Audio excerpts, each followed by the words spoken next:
Hello दोस्तों, कैसे हैं आप लोग। मैं हूं आमिर और आप देख रहे हैं टेक्सॉफ्ट। ओप्पो के कौन कौन से ऐसे मॉडल हैं जो ऑनलाइन होते हैं और कौन से मॉडल जो ऑफलाइन होते हैं फ्लैशिंग के लिए। देखो, अभी मैंने एमआई की बनाई थी, अभी मैंने ओप्पो की बनाई है, ऐसे मैं वीवो रियलमी सारी बनाता रहूँगा। ठीक है, आपको पूरी वीडियो देखनी है तो आप समझ जाएंगे। ओप्पो के अंदर सिर्फ दो CPU हैं, MTK और क्वालकॉम। ठीक है, जैसे सैमसंग के अंदर चारों CPU आ गए, SPD, क्वालकॉम, एक्जीनोस, MTK। ठीक है, ओप्पो के अंदर सिर्फ अभी दो CPU हैं, MTK और क्वालकॉम। ठीक है, इसकी अनलॉकिंग को तो साइड में रखते हैं, हम फ्लैशिंग की बात करते हैं। ठीक है, लेकिन मसला यह है कि MTK के अंदर या फिर ओप्पो के अंदर चाहे CPU क्वालकॉम हो या MTK हो, बहुत सारे ऐसे मॉडल हैं जिनकी आपको अनलॉकिंग के लिए भी फ्लैशिंग ही करनी पड़ेगी। एग्जांपल, जो ऑनलाइन वाले मॉडल हैं क्वालकॉम के सीरीज़ वाले, उनको अनलॉक करना है मेरे को, लेकिन उसके लिए फ्लैशिंग करनी पड़ेगी। अब मोबाइल अगर हैंग होने लोगों होगा तब भी उसके लिए फ्लैशिंग करनी पड़ती है। तो थोड़ा सा मैं उसको समझा देता हूँ। ठीक है, MTK के अंदर अगर आपका ये मॉडल, ये जो लिस्ट है ये मैंने एक बनाई है, शायद इसके अलावा भी बहुत सारे मॉडल हों। ओप्पो A83 है जिसका CP 1729 है। इसके अंदर आपको अगर ये MTK चाहे फ्लैश करना हो चाहे अनलॉक करना हो, चाहे फ्लैश करना हो चाहे अनलॉक करना हो, आपको उसके लिए टेस्ट पॉइंट की ज़रूरत पड़ेगी। टेस्ट पॉइंट का मतलब होता है कि मदरबोर्ड के पीछे एक जंपर वायर लेंगे। एग्जाम्पल, ओप्पो A83 है, मेरे को इसका टेस्ट पॉइंट चाहिए। ठीक है, मैं ओप्पो A83 टेस्ट पॉइंट लिखता हूँ, ये आ गया। मदरबोर्ड के पीछे आप ये जो वो होता है पिन होता है, सिर्फ ये वाले पे, इस पे आप जंपर वायर लगा के डायरेक्ट ग्राउंड पे लगाएंगे और फिर जैसे ही मोबाइल कनेक्ट करेंगे तो वो पोर्ट बना लेगा MTK का। तो ये जितने ही मॉडल हैं, इनके अलावा भी शायद मॉडल हो सकते हैं, 1723, 1725, 1823, 1859, 1823, 1835 MTK के, चाहे वो अनलॉकिंग हो चाहे वो फ्लैशिंग हो, उसके लिए ये टेस्ट पॉइंट कंपलसरी है। ठीक है, MTK। ओके, तो अब बात हम सिर्फ MTK की कर रहे हैं, थोड़ी देर बाद क्वालकॉम की बात करते हैं। MTK के सारे मॉडल A to Z अगर आपको उनकी फ्लैशिंग करनी है, SP फ्लैश टूल से, अनलॉक टूल से, EMT से, UMT से कर सकते हैं, क्योंकि उसमें ऑथ की टेंशन नहीं है, उसमें आपको कोई चार्ज नहीं लगेगा, वो आप ऑफलाइन खुद कर सकते हैं। शर्त यह है कि आपके पास उसकी ओरिजिनल फाइल होनी चाहिए। फाइल का दिक्कत ये आती है, आमिर भाई मेरे को चाहिए ओप्पो की A1K की फ़ाइल, A1K फ्लैश फाइल। अब बहुत सारे लोग कहेंगे कि A1K हम फ्लैश कैसे करेंगे, क्योंकि हमारे पास टूल नहीं है। आप इस टूल उसको ना A1K को इसके अंदर ही टूल मिलेगा आपका, लेकिन आपको क्या करना है, इसकी फ़ाइल को आपको उसमें करना है, क्योंकि इसमें निकलेगी स्कैटर फाइल, वो सॉरी ओरिजिनल फाइल जो कि टूल के साथ आती है। ठीक है, एक सेकेंड, ये क्या नाम है उनका, MCT बाईपास, इसके बारे में आपको पता होगा। ये MCT OFP एक्सट्रैक्टर है, मतलब कि आपकी जो फाइल होगी वो स्कैटर फाइल में बना देगी। ये मैं आपको दिखा देता हूँ। ठीक है, यहाँ से आप OFP फाइल उठाएं। जो देखो, ओप्पो की जो फाइल होती है ना MTK वाली, जब हम डाउनलोड करेंगे उस फाइल को, तो उसके अंदर बहुत सारी फाइल आएंगी। वो OFP फाइल होती है, उसके अंदर एक टूल होता है जिसका नाम होता है डाउनलोड टूल। MTK होगा तो डाउनलोड टूल आएगा, क्वालकॉम होगा तो MSM टूल आएगा ओप्पो के अंदर। ठीक है, तो जब OFP फाइल आएगी उसको यहाँ से सिलेक्ट करो OFP फाइल को, और फिर यहाँ से सिलेक्ट करो कि उस फाइल को आपको कहाँ एक्सट्रैक्ट करना है। फिर यहाँ से आप एक्सट्रैक्ट कर देंगे तो वो MTK की स्कैटर फाइल में कन्वर्ट हो जाएगी। स्कैटर फाइल चल जाती है आपकी SP flash tool, unlock tool या फिर UMT के अंदर। यही काम आप जो टूल कर रहा है, यही काम आप अनलॉक टूल से भी कर सकते हैं। मेरे को याद नहीं रहा, वरना मैं कोई फाइल डाउनलोड करके रखता और आपको समझा देता। लेकिन कभी भी याद रखना है, ओप्पो की MTK के अंदर अगर आप फ्लैश कर रहे हो तो थोड़ा सा इसमें मसला ये नहीं है कि आप लेटेस्ट फाइल करो, आप थोड़ा सा डाउनग्रेड भी कर सकते हैं, क्योंकि लेटेस्ट के अंदर सिक्योरिटी हाई होती है तो वो फाइल एक्सट्रैक्ट नहीं हो पाएगी। तो हो सकता है A38 ना हो रहे तो A27 ले लो, A25 ले लो, लेकिन फ्लैशिंग हो जाएगी क्योंकि इसके अंदर वर्जन का हिसाब नहीं है। ठीक है, MTK ओनली।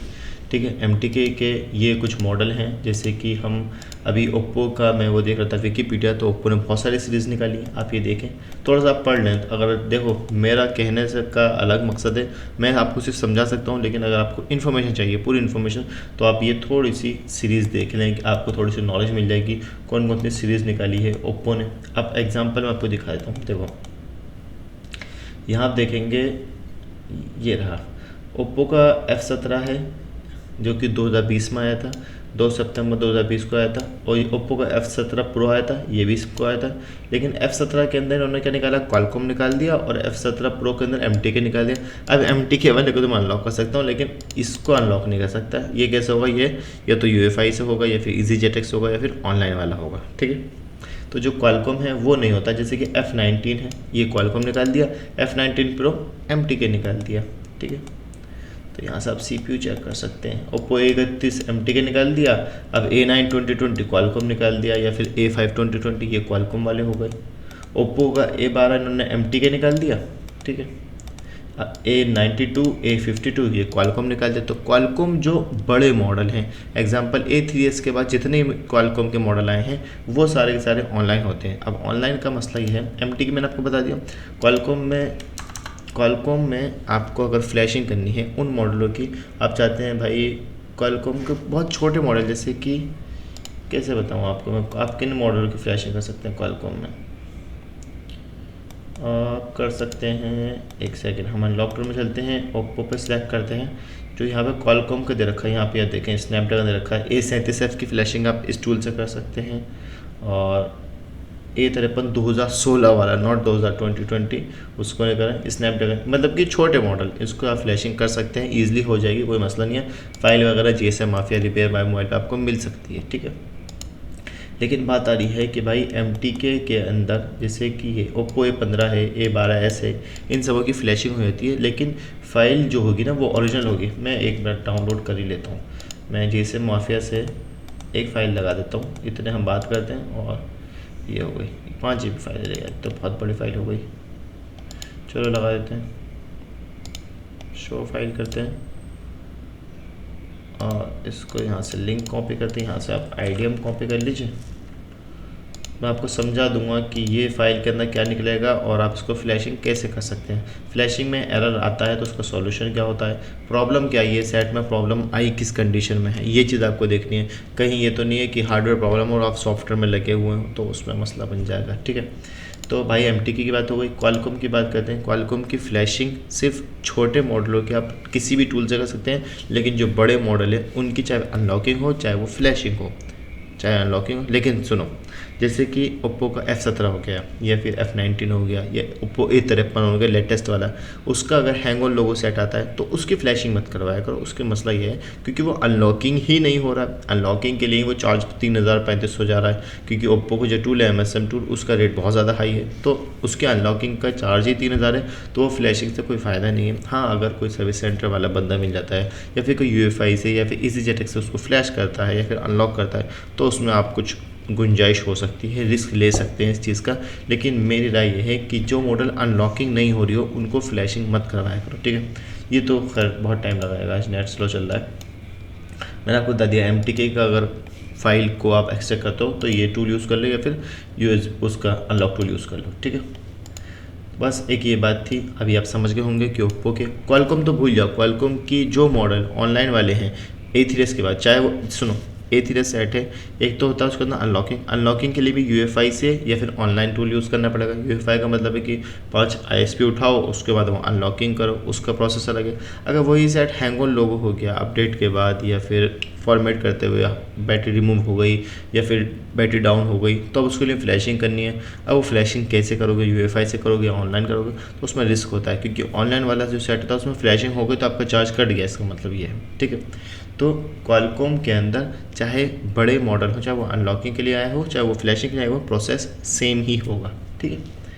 तो उम्मीद करता हूँ कुछ बात समझ में आई होगी। MTK के टेस्ट पॉइंट ये रहे, इन मॉडल में टेस्ट पॉइंट होगा, चाहे अनलॉकिंग करनी हो चाहे फ्लैशिंग करनी हो, प्रोसेस सेम होगा, ठीक है। MTK की फ्लैशिंग के लिए आप SP फ्लैश टूल यूज़ कर सकते हैं। SP फ्लैश टूल थोड़ा सा सीख लो, कोशिश करूँगा जल्दी SP फ्लैश टूल के ऊपर एक वीडियो लाऊं ताकि समझा सकूं कि ये टूल कैसे काम करता है, एरर कब आता है, क्या सॉल्यूशन है, ठीक है। मेरे पास कोई फाइल नहीं है वरना मैं आपको समझा देता।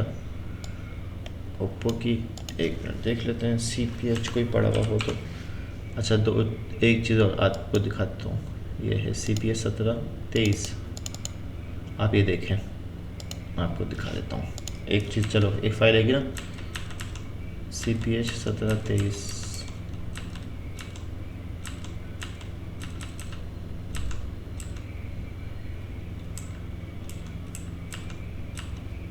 अच्छा हम चाहते हैं डाउनलोड में और कंप्रेस में CPH 1723 ये फाइल है, ठीक है। MTK के जो फाइल निकलेंगे ना फ्लैश फाइल, उसके अंदर जो होगा वो टूल होगा डाउनलोड टूल। जो क्वालकॉम की होंगे फाइल उसमें होगा MSM टूल। अब एक बात, जो मेरे न्यू यूज़र हैं, जो नए लोग हैं और जो पुराने हैं, उनको पता होगा ओप्पो और रियलमी। ओप्पो का जो नाम चालू होगा वो होगा CPH से, और रियलमी का होगा RMX। इसमें लोग कंफ्यूज हो जाते हैं, लेकिन कन्फ्यूज़न दूर कर देता हूँ। जैसे कि RMX 1911 रियलमी 5 वाला है, ठीक है। CPH 1803 ओप्पो A3s है। तो ये जो मॉडल होते हैं ये ऐसे शुरू होते हैं, रियलमी RMX से शुरू होगा, ओप्पो CPH से शुरू होगा, ठीक है। तो ये जो टूल हो गया ये ऑनलाइन वाला टूल है, मतलब किसको अगर मैं ओपन करता हूँ तो इसमें ID पासवर्ड डालना पड़ेगा मेरे को। ये तो खैर किराए के, ये तो मैं किराए के यूज़ कर रहा था अपना CPH 1723, मतलब कि ओप्पो का ये 83 था मेरे पास, 1730 1729 1723 ये F5 था मेरे पास, लेकिन वो कामयाब नहीं हुआ, वो हार्डवेयर इशू था मोबाइल के अंदर। ये टूल ये एरर मारता रहेगा। तो जो टूल होगा वो ID पासवर्ड मांगेगा, ठीक है। अभी मैं क्या करूँगा, ये OFP फाइल होती है इसके अंदर, इसको मैं कन्वर्ट करूँगा इसके अंदर स्कैटर फाइल के अंदर। अभी स्कैटर फाइल में कन्वर्ट करने के लिए ये MCT OFP उठाऊँगा यहाँ से मैं, और इसका एड्रेस बार को कॉपी करते हैं। MTK ओनली बता रहा हूँ मैं आपको, MTK को आप कैसे कन्वर्ट कर सकते हैं आप शायद जानते हो, अगर नहीं जानते तो आप जान जाएंगे, ठीक है। यहाँ पे सब कुछ आ गया, फाइल आ गई। अभी कहेगा भाई सिलेक्ट करो कि आपको कहाँ करना है, तो उसी जगह पे कर लो सिलेक्ट फोल्डर को। अब यहाँ से एक्सट्रैक्ट चालू कर दो तो ये चालू हो जाएगी, ठीक है। यहाँ से ये स्टार्ट हो गया, अब वो बन जाएगी स्कैटर फाइल। तो फिर उस स्कैटर फाइल को आप किसी भी टूल से फ्लैशिंग कर सकते हैं ईजिली, ठीक है। उम्मीद करता हूँ बात समझ में आई होगी। अगर बात समझ में आए, थोड़ी सी नॉलेज मिली हो तो चैनल को ज़रूर सब्सक्राइब करें। Thanks for watching.